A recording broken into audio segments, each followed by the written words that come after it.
Guys, ayan na talaga yung tuktok ng tagumpay, no? For some of you, narating nyo na. For some of you, nagta-travel pa kayo papunta dyan.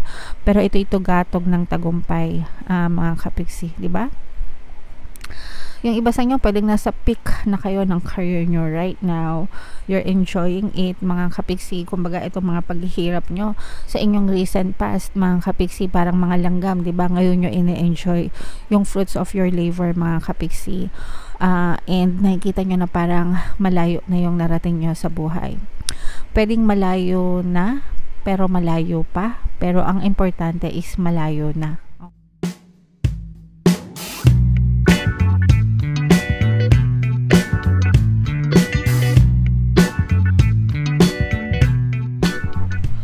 Hello guys, hello Pisces, welcome back to Pinay Pixie Tarot. Ang pamagat ng episode natin for tonight is anong ganap sa buhay mo. So ito isang timeless reading para sa Pisces, Sun, Moon, Rising Sign, and Venus. General reading lang guys, pwede mag-resonate, pwedeng hindi, combination ng positive and negative energy. Comment down below guys if feeling nyo naka-resonate kayo. Unahin natin tong deck na to guys, tingnan natin yung mga mensahe sa inyo ng inyong mga gabay. We have the Temple Path para sa inyo. Meron din tayong Door to Personal Healing and Happiness, and another one, Appreciation, mga kapiksi. So super ganda, super nice ng message para sa inyo. Parang ine-encourage kayo ng inyong mga gabay na magdasal, mga kapiksi, magkaroon ng spiritual connection or pagbuhusan ng atensyon, no guys, yung inyong spiritual connection, and doon nyo mararamdaman yung tunay na kapayapaan, yung tunay na katahimikan ng loob, mga kapiksi. Baka kasi masyado na tayong busy sa buhay natin, hindi na natin na pagtutuunan ng pansin, no? Kahit yung simpleng pagdadasal, guys, parang kinain na tayo ng sistema sometimes, no? So wag natin kakalimutan yung pagdadasal, mga kapiksi, and yung pagpapalakas ng ating spiritual na aspeto ng ating buhay. Doon tayo totoong makakahanap ng peace of mind, kapayapaan. And doon mo din kailangan dapat, kumbaga, parang i-appreciate mo lahat ng blessings na dumadating sa iyo, lahat ng magagandang bagay na pinagkakalob sa iyo ni universe, guys, at saka yung mga guidance, yung mga protection na binibigay nila sa atin, mga kapiksi. Dapat palagi nating ina-appreciate yan, and palagi tayong grateful, and palagi tayong nagpapasalamat dun sa mga bagay na yun, mga kapiksi. Alright? And the more na ina-appreciate nyo, guys, no, yung mga magagandang bagay na nangyayari sa inyo, no matter how big, no matter how small, mga kapiksi, the universe will give you more evidences of things to be grateful for, guys, no? Grabe, gratitude, wala, ano yan, parang hindi ko ma-explain pero iba talaga yung nagagawa niyan sa buhay, mga kapiksi, no? Kapag palagi kayo nagpapasalamat, talagang bubukas at bubukas yung pinto, lahat ng bintana. Talagang bubukas yan para sa inyong mga kapiksi. Nakikita nyo ba to? Bukas na bukas yung pintuan, di ba? Tapos nakikita nyo may rainbow. And yan yung nagre-represent ng kasiyahan, mga kapiksi. Ibig sabihin yan, natatapos na yung bagyo, no? Yung bagyo sa buhay nyo. When we say bagyo, yan yung mga pagsubok, mga challenges, guys. And kumbaga, natatahimik na, kahit papano mapapanatag kayo, guys. Okay?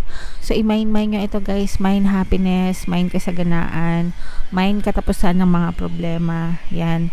I-mind nyo yan sa comment section para talagang maramdaman nyo na gumagaan na yung buhay nyo, mga kapiksi. Alright? Pasensya na kayo, guys, pag may naririnig kayo nagwe-welding, may nagpapagawa ng bahay dito sa amin. So, shuffle natin to, guys. Tingnan naman natin dito kung ano yung ganap sa buhay nyo. Hanapin ko yung energy ng Pisces. Habang sila shuffle ko to, guys, panoorin nyo muna itong video natin regarding sa ating paano mag-manifest ng abundance video course. Kapiksi, sawa ka na ba sa mga struggles at hirap sa buhay mo? Masipag ka ba at masikap sa buhay ngunit hindi ka pa rin umaasenso? Ilang beses ka na bang nag-attempt magnegosyo at mag-invest pero palagi ka pa rin nalulugi? Sa pagkakataon na ito ay maaaring may subconscious beliefs ka na nagiging balakid sa iyong pag-unlad at pagyaman. Introducing, paano mag-manifest ng abundance video course. Dito ay matututunan mong ma-overcome ang mga balakid mo para tuluyan ka ng umunlad, umasenso, sumagana, maging matagumpay, successful at maswerte sa iyong kabuhayan, pera, trabaho, negosyo, salapi at kaperahan ng bonggang-bongga. Dali, mag-send na ng email sa pinoypixie@gmail.com at simulan na ang iyong pagyaman ngayon. Alright, so sabay-sabay tayo magpayaman ngayon 2024 guys. Mag-avail na kayo ng course kasi sobrang ganda talaga niyan. And good news mga kapiksi, dahil ngayong March, no? Magbibigay ako ng 1 free pampaswerte subliminal guys sa lahat na mag-avail ng course until March 30. Kaya mag-avail na kayo mga kapiksi. 31 pala. Sobrang ganda talaga niyan guys. And meron din tayong email coaching, manifest your desires using the law of attraction. If meron kayong mga specific na gusto nyong i-manifest sa buhay nyo guys, pwedeng love and relationship, pwedeng money or career, pwede kayo magpabook ng email coaching session with me. Mag-send lang kayo guys ng email sa pinoypixie@gmail.com. So, ito guys, Pisces, kayo ay represent ng King of Roses. Medyo nakabaliktad yung energy nyo guys. So, feeling ko yung iba sa inyo medyo may konting pinagdadaanan. Pero tingnan natin habang binabasa natin yung spread nyo. Parang medyo nagiging emotional kayo, Pisces, no? Emotional o kaya sensitive, ganyan. So, titingnan natin. Pero may nakaka-apekto sa inyong emosyon, guys. So, itong spread na to guys, itong sa baba, yung inyong recent past, yung pundasyon ng story nyo, itong sa gitna naman yung ating present, and then itong sa taas naman yung ating possible future. Pero ito guys, grabe, sobrang ganda ng spread nyo. In your recent past, talaga nakita natin na hindi kayo nagsayang ng oras mga kapiksi. Kumbaga ginawa nyo ang lahat ng magagawa nyo para matupad yung mga pangarap nyo sa buhay, maabot nyo yung mga gusto nyo guys. Alam nyo yung mga langgam, diba? Yung mga langgam kapag tag-araw, kilos sila ng kilos, diba? Kasi pag panahon ng tag-ulan, hindi sila makakalabas kasi kalaban nila yung tubig, diba? So, iniipon na nila lahat ng pwede nilang ipunin during tag-araw, para lahat ng kailangan nila para sa panahon ng tag-ulan, meron silang madudukot. And ganun din kayo mga kapiksi, no? Kumbaga, sa inyong recent past, talagang nandun na, nag-effort na kayo, wala kayong sinayang na oras. And ang maganda sa inyo guys, parang hindi kayo nag-isa, no? Hindi kayo nag-iisa, hindi kayo mag-isa. Merong tumutulong sa inyo na talagang pwedeng partner nyo to or specific person, pwedeng kamag-anak nyo, kaibigan nyo, kapatid nyo, whomever, pero hindi kayo nag-iisa. Parang feeling ko, tinulungan nyo rin yung sarili nyo, no? Kasi diba palagi ko sinasabi sa inyo na you are your best friend. Ikaw ang best friend mo. So parang yung iba sa inyo parang tinulungan nyo rin yung sarili nyo, mga kapiksi. Okay? So yung iba sa inyo nakakuha ng mga malalaking kontrata, malalaking projects, ganyan. Kung kayo ay may mga commission based or project based na mga trabaho, ganyan. And for some of you, parang nakakuha kayo ng magandang kontrata para sa trabaho nyo, mga kapiksi or kliyente, ganyan. Although hindi pa nyo talaga na-achieve, no?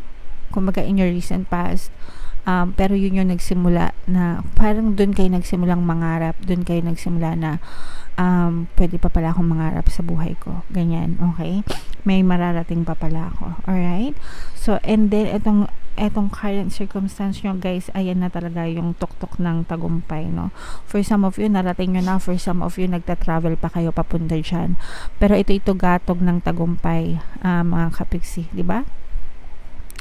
Yung iba sa inyo, pwedeng nasa peak na kayo ng career nyo right now. You're enjoying it, mga kapiksi. Kumbaga, itong mga paghihirap nyo sa inyong recent past, mga kapiksi, parang mga langgam, diba? Ngayon nyo ini-enjoy yung fruits of your labor, mga kapiksi. And nakikita nyo na parang malayo na yung narating nyo sa buhay. Pwedeng malayo na, pero malayo pa. Pero ang importante is malayo na. Okay? No? Ibig sabihin, pwedeng halfway na, pwedeng nasa taas na kayo, pwedeng naghahanap pa kayo ng iba pa, diba? Pero ang pinaka-importante dun guys is wala na kayo dun sa ibaba, no? Kumbaga nakaangat-angat na kayo, mga kapiksi. And dahil yan sa bunga ng inyong mga pagsisikap. You were able to break out of your old habits. Nakalabas kayo sa inyong, yung iba sa inyo pwedeng nakalabas kayo ng comfort zone, yung iba sa inyo nagbago talaga yung pananaw nyo sa buhay, guys. Especially kung palagi kayo